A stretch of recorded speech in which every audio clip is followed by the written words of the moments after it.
Брэсцкія тэатралы открывали программу форума «Тэарт», белорусскую классику Василия Быкова о падзеях войны и моральном выборе человека столичные аматоры тэатрального мастацтва успрынялі на бис.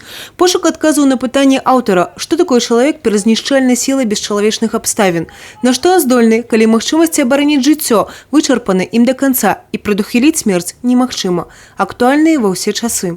Оставаться человеком, то есть, чтобы тебе потом не было стыдно, чтобы ты мог просто смотреть людям в глаза после своих действий, поступков.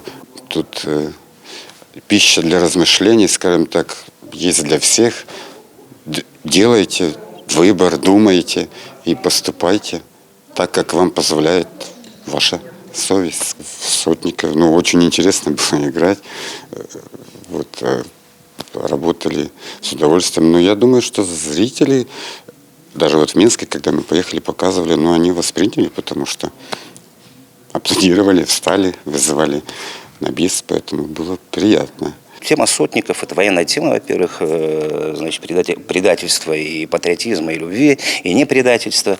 Она актуальна, наверное, во все времена, пока существует человек. Это от человека зависит, смотря в какие он обстоятельства попадает. Потому что мы не знаем, попади мы в эти обстоятельства, как бы мы поступили. Постановка «Сотникаў» – гэта ўжо чацвёртая работа рэжысёра Руслана Кудашова ў брэсцкім тэатры. Раней былі «Холстомер», «Луна Сальеры», «Фро». Праграма форума сёлета ўключала міжнародныя і беларускія блокі. Міжнародная праграма праходзіла ў онлайн-рэжыме. А вось спектаклі «Беларусь Опен» прэзентавалі на вядомых мінскіх тэатральных пляцоўках. Теарт, во-первых, это очень престижно, это круто, это клево, это очень современно. Я уже участвую второй раз в этом фестивале со своим театром. Первый раз это было в 2018 году со спектаклем «Новая земля» по Якубу Колосу. Эта тема вечно актуальна будет, потому что ничто не забыто, никто не забыт. Мы этой доли добились нашей сейчас свободы, нашего мирного неба над головой.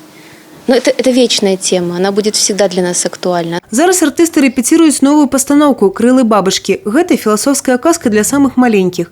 Евгения Мороз, Алексей Рыбкин, телерадиокомпания «Брест».